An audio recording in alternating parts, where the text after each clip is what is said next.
She's great at video games, I'll give her that. But this is the real sky, honey, step aside. The squadron leader's mocking voice echoed through the briefing room, cutting deep like a knife. Every male pilot got those coveted combat assignments except her, the only one who'd shattered records with 5 consecutive kills in those intense training simulations, can you believe it? They dismissed it all as just pretend, nothing more than a game. But when the radar lit up showing 5 enemies eliminated and only 1 jet returning triumphantly, the entire base fell into a stunned silence. How could they not? Who was she, this overlooked force? And why did they dare laugh at her until there was absolutely nothing left to say? What kind of training leaves you returning alone, but never empty-handed, your spirit unbroken? Lieutenant Eliza Grant, just 28 and brimming with untapped potential, stood alone in the briefing room after everyone else had filed out, her heart pounding with frustration. The whiteboard still displayed the mission assignments, 8 names boldly listed under the flight roster, but hers had been cruelly crossed out in that glaring red marker, a symbol of rejection that burned in her chest. She'd graduated top of her class from tactical simulation training, earning the fierce call sign Widow for her uncanny ability to eliminate multiple targets in rapid succession.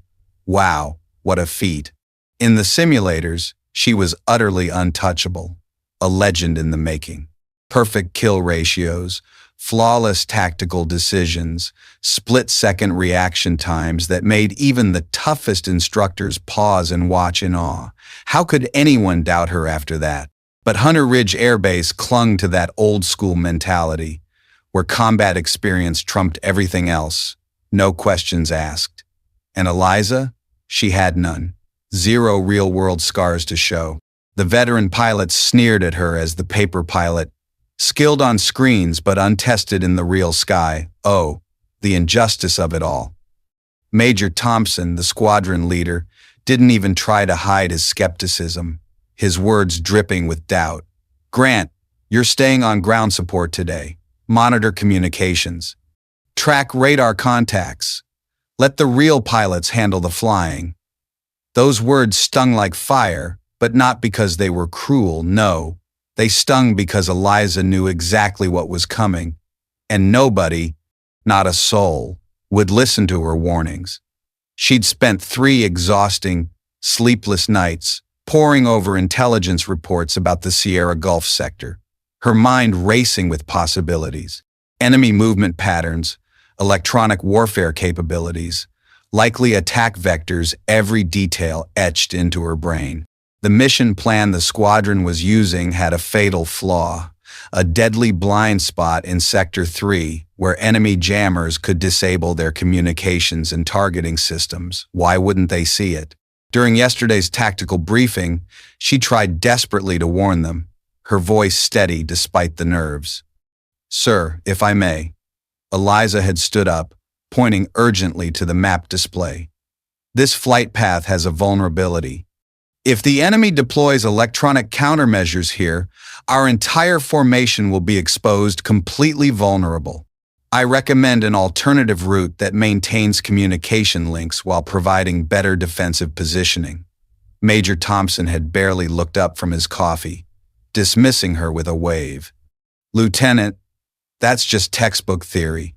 Real combat doesn't follow your computer models. We know what we're doing, we've been there. Captain Hayes, a grizzled 15-year veteran, had laughed openly, his chuckle like salt in the wound. Maybe stick to what you know, Grant. Leave the real flying to people who've actually been shot at. Ha! The room had erupted in chuckles, a wave of mockery that crushed her spirit. Her carefully prepared tactical analysis was literally thrown in the trash. Can you imagine the humiliation? Thompson had crumpled it up and tossed it aside without even reading a single word, discarding her hard work like garbage. Now, watching the F-16 second taxi toward the runway through the tower windows, Eliza felt a familiar knot twisting in her stomach, not fear for herself. Oh no, but a deep dread for what she saw coming, a tragedy unfolding before her eyes. The mission brief was clear. Intercept 5 unidentified aircraft that had violated restricted airspace. Simple, right? Intelligence suggested they were testing defensive responses, probing for weaknesses like predators circling prey. But Eliza's analysis showed something far different, something sinister. The timing, the approach vectors, the electronic signatures, this wasn't a probe at all. This was a coordinated strike using the exact vulnerabilities she'd identified. How could they be so blind? She pulled up the radar display on her monitoring station, tracking the squadron's progress with bated breath. 8 green dots moving in perfect formation, following the standard intercept pattern, professional, by the book, but oh so predictable. Exactly what the enemy was counting on.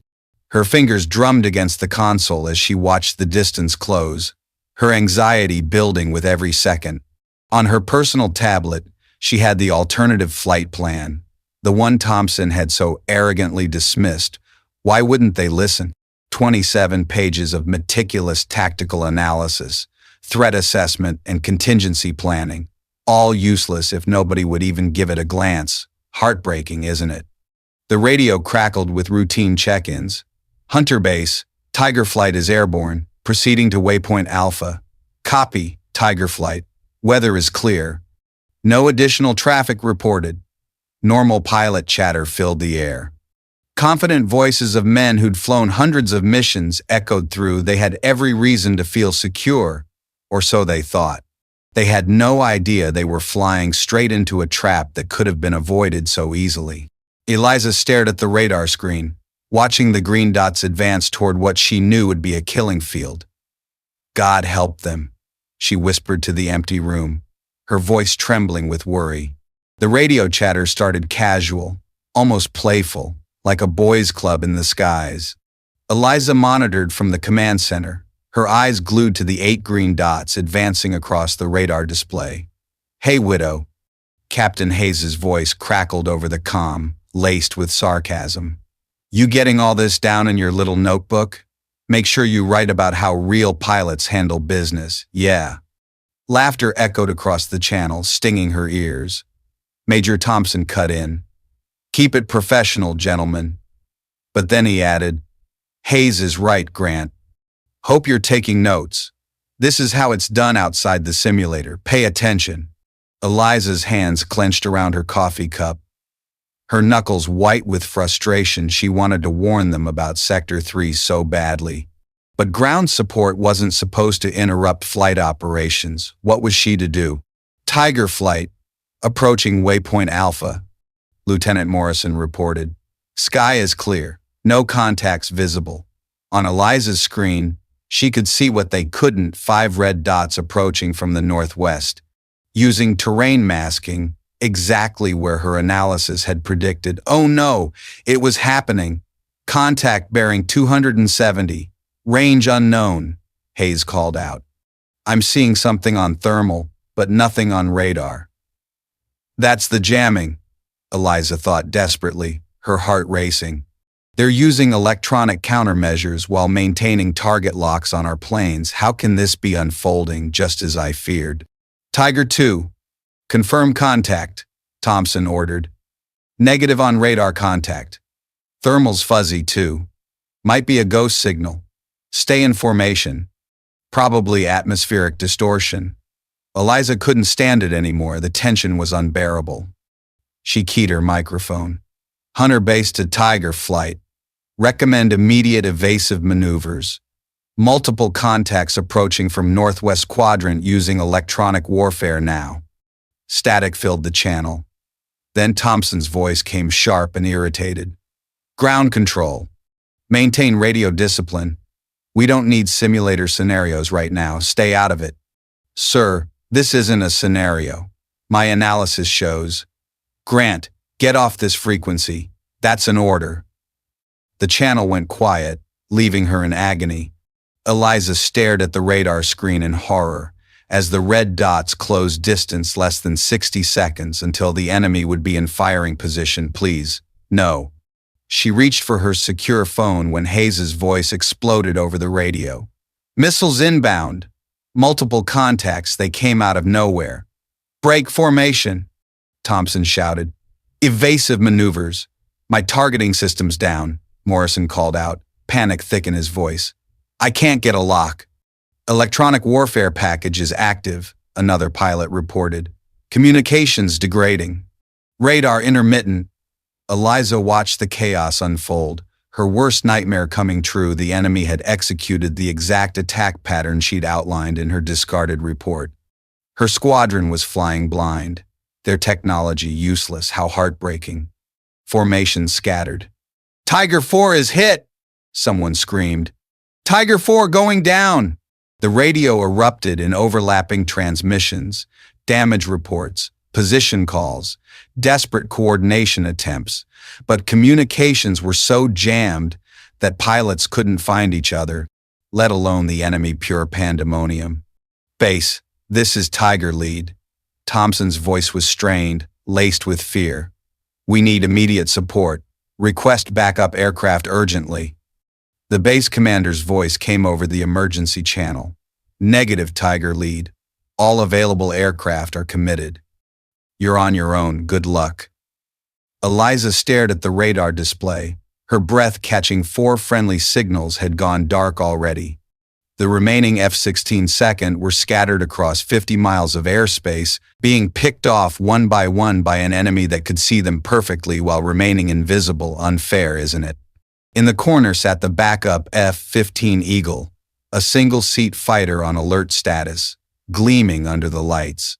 Eliza looked at it through the window, then at her tactical analysis on her tablet. She knew exactly where the enemy aircraft were positioned. Her plan could work, yes. It had to. Not the defensive plan that had been rejected, but an offensive counterattack that could turn the tide. Tiger 6 is down, echoed from the radio. Repeat, Tiger 6 is down. That left only 3 aircraft from the original 8. The losses. Eliza made her decision, her resolve hardening like steel. She grabbed her flight helmet and tablet, slipping out while the duty officers were focused on the radio chaos. Her pulse thundering. The maintenance chief was nowhere to be seen. Perfect timing. The F-15 was fueled and ready, sitting on the tarmac like a caged predator eager to unleash. Eliza had hundreds of simulator hours on this exact aircraft model. She knew every system, every capability, every tactical advantage inside out. She climbed into the cockpit and began the startup sequence, her fingers moving automatically across the controls with practiced precision. The engine spooled up with a satisfying roar, audible even over the base's blaring emergency sirens. Exhilarating. Unknown aircraft on taxiway Delta. Identify yourself immediately, came the tower's urgent call. Eliza keyed the radio. Tower, this is Lieutenant Grant in Eagle 77 requesting immediate emergency takeoff authorization now. Negative. You are not authorized for flight operations. Stand down. Sir, I have tactical intelligence on enemy positions. I can end this engagement. Let me. Grant, return to parking immediately. That's a direct order. Instead of responding, Eliza pushed the throttle forward and rolled toward the active runway. Behind her, she could hear vehicles starting up, security forces trying to intercept her, but she was already committed to takeoff. No turning back now. As the F-15 lifted off, Eliza felt a familiar calm descend over her. Washing away the chaos, the simulator scenarios had prepared her for this exact situation, down to the last detail. She knew where every enemy aircraft was positioned based on their attack pattern. Time to prove that paper pilots could write their own endings. Yes. They threw her plan in the trash. They mocked her warnings. They flew straight into a trap she had seen coming from miles away. And when everything fell apart, only one person remained who could save them. The person with the plan they had rejected so carelessly. When seasoned pilots fail, who saves the mission? Another soldier? Or the discarded strategy itself? And what happens when a paper pilot becomes the sole survivor? Astonishing, right? Comment the plan. If you believe sometimes an idea is stronger than an entire squadron, oh, how true. There's a kind of silence that only comes when predictions turn to reality, and the person everyone ignored suddenly becomes the only one who can hear the danger coming, loud and clear. The F-15 Eagle climbed rapidly through 20,000 feet, its powerful engines carrying Eliza above the electronic warfare interference that was crippling her squadron below freedom at last. From this altitude, she had a clear picture of the battlefield that no one else could see crystal clear. Her radar display showed the truth. 5 enemy aircraft in perfect ambush formation, exactly where her discarded tactical analysis had predicted they would be vindication. They were using the terrain and electronic jamming to remain invisible to the F-16 second while systematically destroying them ruthless. Eagle 77, this is Hunter Base. The tower controller's voice crackled with barely controlled fury. You are ordered to return to base immediately. Acknowledge now. Eliza switched to the emergency frequency, where the surviving F-16 pilots were still calling for help. Their voices filled with desperation. Only 2 green dots remained on her scope. Thompson and one other pilot, both flying erratic evasion patterns, unable to coordinate because their communications were jammed, heart-wrenching. Any Hunter aircraft? This is Tiger Lead. Thompson's voice was desperate now, the arrogance completely gone, replaced by raw fear. We need immediate assistance. Unknown number of hostiles. Position uncertain. Weapon systems compromised. Help us. For a moment, Eliza considered responding, but Thompson had made it clear that he didn't want to hear from her fine then. Actions would speak louder than words, much louder. She pulled up her tactical analysis on the cockpit display, the same plan that had been thrown in the trash 3 days ago, now her lifeline. Every enemy position, every attack vector, every vulnerability was exactly as she had calculated, spot on. The enemy pilots were professionals, but they were following a predictable pattern, one she had foreseen. They had positioned themselves to exploit the blind spots in the standard defensive formation. But Eliza wasn't flying a standard pattern, no way. She was flying her own, bold and brilliant. The first enemy aircraft never saw her coming. Oh, what a thrilling surprise it must have been.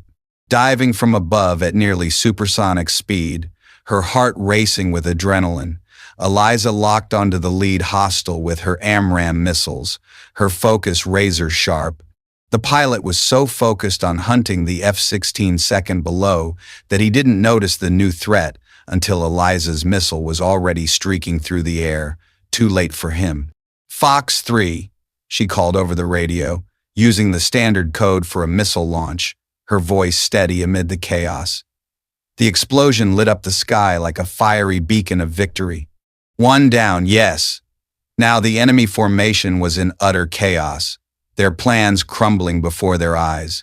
They had expected to face confused, isolated F-16 second with degraded systems, easy pickings. Instead, they were being attacked by a single F-15 that somehow knew exactly where they were and how they operated. How could that be? The second hostile tried to run, diving toward the deck in a desperate bid to escape. But Eliza had anticipated this move, her mind 1 step ahead.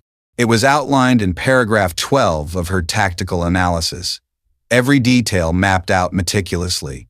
She had already positioned herself to cut off the escape route, blocking any chance of retreat. Another missile launch, bam! Another explosion rocked the air. 2 down, unbelievable. What the hell is going on up there? Thompson's voice crackled over the radio, confused and desperate, his tone laced with shock. Who's shooting? Who's out there saving us? The remaining 3 enemy aircraft finally located Eliza's position and turned to engage her directly, their engines roaring in defiance. This was the moment her simulator training became invaluable, thank goodness for all those hours. 3-on-1 aerial combat in a complex electronic warfare environment, a nightmare scenario for most. But Eliza had practiced this exact scenario hundreds of times, her skills honed to perfection. She knew how long each enemy missile took to reach maximum range. Every second counted. She knew their aircraft's turning radius and acceleration capabilities, down to the finest detail. She knew their tactics better than they did, the irony. The third hostile fired first, launching 2 heat-seeking missiles at extreme range, aiming to end her quickly. Eliza deployed countermeasures and executed a high G turn that her simulator training had burned into muscle memory, her body handling the forces with ease. The missiles passed harmlessly by, streaking off into oblivion. While the enemy pilot was still recovering from his attack run, dazed and vulnerable, Eliza had already lined up her shot, her cannon fire stitched across his aircraft's wing, sending it tumbling toward the ground in flames. "Take that. 3 down. Eagle 77, identify yourself," came an urgent call from the AWACS surveillance aircraft that had finally arrived on station, their radar sweeping the skies. "Confirm your status and mission. Who are you?" Eliza ignored the radio calls, her concentration unbreakable. 2 hostiles remained, and they were now working together, trying to bracket her in a coordinated attack, closing in like predators. This was the most dangerous part. Her pulse quickened. The enemy pilots realized they were facing someone with superior tactical knowledge and were adapting their strategy, shifting gears in a panic. But Eliza had planned for this, too. Of course she had. She led the 2 remaining aircraft into a high-speed chase through a narrow canyon, the walls closing in dramatically. Terrain she had memorized from satellite photos during her mission preparation, every twist and turn etched in her mind. The enemy pilots, desperate to score a kill, followed her into the trap, their judgment clouded by frustration. The canyon walls interfered with their radar tracking exactly as Eliza had calculated. Perfect. When she suddenly pulled up in a vertical climb at the canyon's end, soaring skyward with grace, the pursuing aircraft couldn't react fast enough to the terrain, their fate sealed. One pilot pulled up too late, his aircraft clipping the canyon rim and cartwheeling into the rocks below in a spectacular crash, heart-stopping. 4 down, the final enemy pilot, realizing he was alone and outmatched, his confidence shattered, tried to disengage and escape, fleeing for his life. But Eliza had positioned herself perfectly for this moment, the culmination of her tactical plan, everything coming together. As the hostile aircraft climbed desperately toward friendly airspace, engines straining, Eliza fired her last missile from optimal range. Gotcha! There was nowhere for the enemy pilot to run, no terrain to hide behind, no electronic countermeasures that could save him now. The final explosion echoed across the mountains, a thunderous end to the battle. 5 down victory. Silence filled the radio frequencies, a profound, quiet, descending. The electronic warfare jamming had stopped with the destruction of the enemy aircraft, and suddenly everyone could communicate clearly again. What a relief. "Hunter Base, this is Eagle 77, Eliza called calmly, her voice composed despite the rush. "Threat eliminated. 5 hostiles confirmed destroyed. Returning to base." The response was immediate and overwhelming chaos on the airwaves. Multiple voices tried to speak at once. Ground controllers, surviving pilots, base commanders, all clamoring. Everyone wanted to know who had just single-handedly eliminated an entire enemy squadron. Who was this hero? "Eagle 77, this is Tiger Lead." Thompson's voice came over the radio, subdued and respectful, a far cry from before. "Thanks for the assist. That was impressive, flying truly amazing." Eliza allowed herself a small smile, a quiet moment of satisfaction. "Just following the tactical plan, Tiger Lead. The one that was briefed 3 days ago, remember?" A long pause filled the channel, heavy with realization. Then Thompson's voice quietly, almost humbly. "Copy that, Eagle 77. Message received loud and clear." As Eliza began her descent toward Hunter Ridge, she could see the base in the distance, lights twinkling below. Emergency vehicles lined up on the runway, sirens silent but ready. Crowds of personnel gathered outside buildings, everyone waiting to see who would emerge from the aircraft that had just rewritten the textbook on aerial combat. Can you imagine the anticipation? She had taken off as paper pilot Grant, the simulator ace who supposedly didn't belong in real combat, dismissed and underestimated. She was returning as the only pilot who had seen the trap coming, the only one who had prepared for it and the only one who had survived to tell about it, triumphant. Her rejected tactical plan hadn't just saved the mission, oh no, it had saved lives and proven that sometimes the most important battles are won in the mind before they're ever fought in the sky. What a powerful truth. The F-15 touched down to a reception unlike anything Eliza had ever experienced, the wheels kissing the runway smoothly. Emergency vehicles lined the runway, their lights flashing against the evening sky, casting dramatic shadows. Ground crews, mechanics, pilots, and base personnel had gathered in unprecedented numbers. A sea of faces turned her way. As she taxied toward the parking area, Eliza could see the base commander's staff car racing across the tarmac, tires squealing, followed by what looked like half the officers on base, all eager to witness this. She shut down the engine and sat quietly in the cockpit for a moment, processing what had just happened, her breath steadying. 5 enemy aircraft destroyed, mission accomplished, squadron saved. Her tactical analysis had been perfect, flawless. When she finally climbed down from the aircraft, an unusual silence had fallen over the crowd, thick with awe. These were people who had watched the radar display, who had monitored the radio communications, who had witnessed something that would be talked about for years, legendary. General Morrison, the base commander, approached first, his stride purposeful. Behind him walked Major Thompson, his flight suit torn and his face bearing the strain of a man who had just survived the impossible, exhaustion etched in his features. Lieutenant Grant, the general said formally, but his voice carried unmistakable respect, warm and genuine. Report, sir, 5 hostile aircraft eliminated using tactical plan Delta 73. No friendly casualties after my engagement began. All objectives achieved, sir. General Morrison nodded slowly, absorbing the words. The tactical plan that was submitted for review 3 days ago. Yes, sir, the one that identified enemy approach vectors, electronic warfare capabilities, and optimal counterattack positions. A murmur went through the crowd, ripples of understanding spreading. Everyone now understood what had happened finally. The simulator pilot they had dismissed had not only been right about the threat, but had single-handedly eliminated it, turning the tide. Major Thompson stepped forward. Sir, if I may? He looked directly at Eliza, his earlier arrogance completely gone, replaced by humility. Lieutenant Grant tried to warn us. Her analysis was comprehensive. We should have listened, God, we should have. The crowd was silent, absorbing the weight of that admission, the air heavy with reflection. General Morrison turned to his aide. I want that tactical analysis reviewed immediately by our best strategists. And I want Lieutenant Grant's recommendations for updating our standard defensive protocols now. Sir, Eliza interjected quietly, her tone firm. The analysis is already complete. It's been sitting in the squadron files since Tuesday, ready and waiting. Another silence fell, profound and telling. The implications were clear. If they had simply read her work instead of dismissing it, the entire engagement could have been avoided. What a missed opportunity.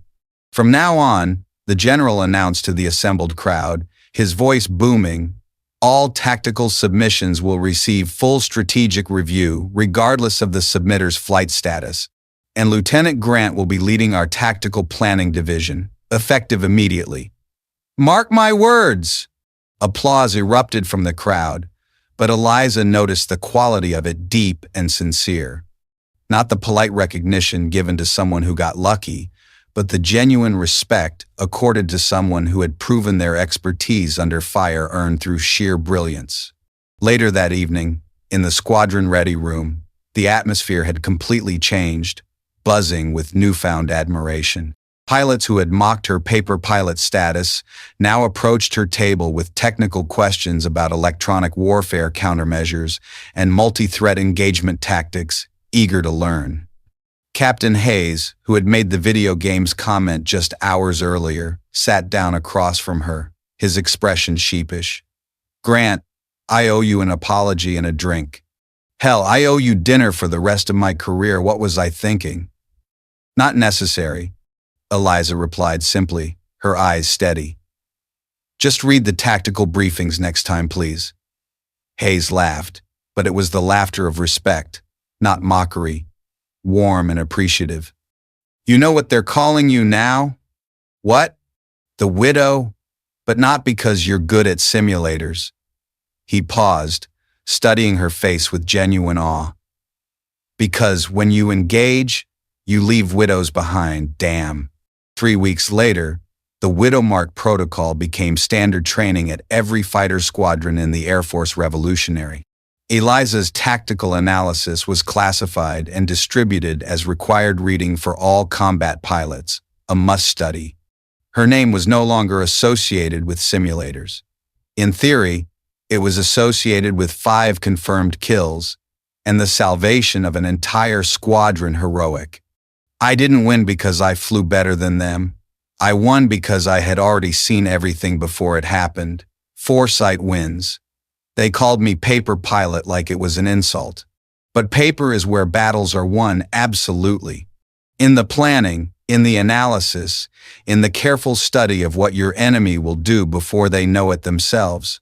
Strategic genius. I spent 3 sleepless nights preparing that tactical analysis.